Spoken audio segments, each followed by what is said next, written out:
L'urgence absolue est de mettre en sécurité nos compatriotes, qui doivent tous quitter le pays, ainsi que les Afghans qui ont travaillé pour la France.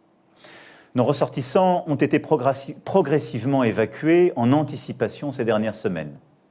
Nous sommes en contact avec tous les Français qui veulent rejoindre le sol national, qu'ils se trouvent à l'aéroport militaire, à l'aéroport civil ou sur le site historique de l'ambassade où la situation demeure préoccupante.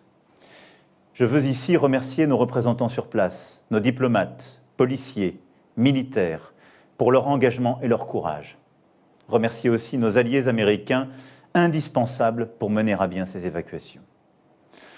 La France est l'un des très rares pays à avoir décidé de maintenir sur place jusqu'au bout les moyens de protéger ceux qui ont travaillé pour elle. Nous avons aussi anticipé les opérations d'évacuation dans les dernières semaines. Tous les employés afghans des structures françaises qui pouvaient être menacés, ainsi que leurs familles, ce qui représente plus de 600 personnes, ont ainsi pu être accueillis et pris en charge dans de bonnes conditions dans notre pays. La France protège en ce moment le délégué de l'Union européenne et a apporté protection aux collaborateurs afghans de la représentation européenne. La France a également apporté protection et soutien à tous les personnels français d'organisations non gouvernementales souhaitant quitter le pays. Des opérations sont conduites depuis plusieurs années pour accueillir en France les personnels civils afghans qui ont travaillé pour l'armée française ainsi que leurs familles. C'est notre devoir et notre dignité de protéger ceux qui nous aident. Interprètes, chauffeurs, cuisiniers et tant d'autres. Près de 800 personnes sont d'ores et déjà sur le sol français. Plusieurs dizaines de personnes sont encore sur place qui ont aidé l'armée française et pour lesquelles nous restons pleinement mobilisés.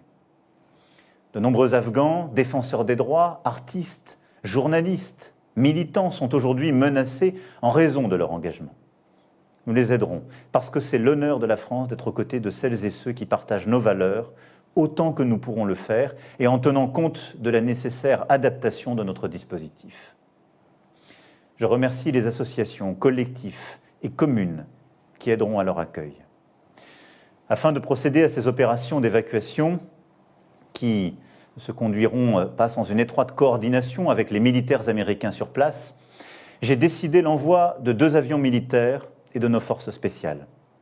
Ils seront sur place dans les prochaines heures.